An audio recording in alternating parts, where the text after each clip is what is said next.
Hi everybody, Rolf Gates here. I want to talk about twisting triangle. It's one of the poses that I feel is an indispensable competency to develop in your practice, but it's a very difficult pose. The reason I think it's so valuable is that it expresses the deep or the spiral line of the body in Tom Meyer's anatomy trains. The spiral line begins at the arch, travels up the body like a sash from one side to the other. So she's working, the spiral line starts here and is a sash running through. And if you ever see a close-up of someone in a twist, you'll see that sash, the connective tissue gathering here, moving across the body. And so go ahead and rest. So it's an important pose to get on your body, and it's an important pose to teach in our classes, but it's very difficult. So I want to tell you a couple of my favorite modifications for twisting triangle. The first is obviously a block. I see so many people, go ahead Sarah, bring your hand to the floor around.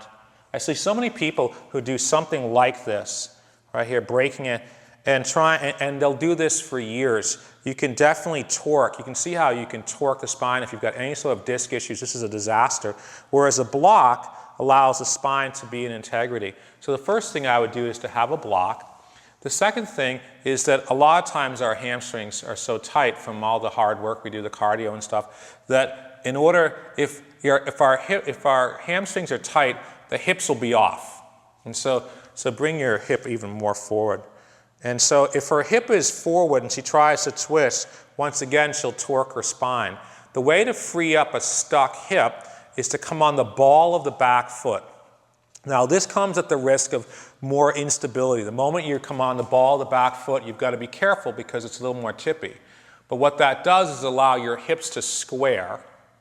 And then once your hips square and your spine is parallel to the earth, then it's safe to take this twist. One more piece. If your core isn't properly integrated, once again, you'll collapse through the lumbar and thoracic spine and torque the spine. So before coming in, let's bring your hand at your hip.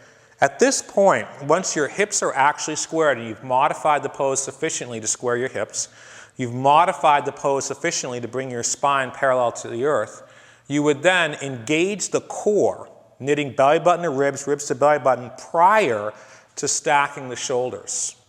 Once the shoulders are stacked, the arms comes high.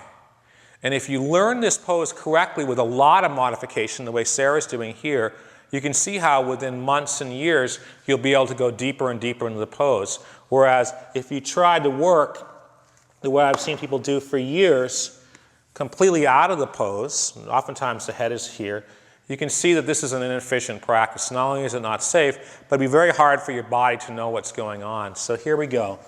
I would recommend this. Watch how she shines here. She engages the core, she stacks the shoulders. It's a beautiful pose. It's been modified, right? But you can see the health that it's promoting in her body. And she's 80% of the way there, and then over time she just drops the block, drops the block, moves the block, and grows into the pose. Namaste.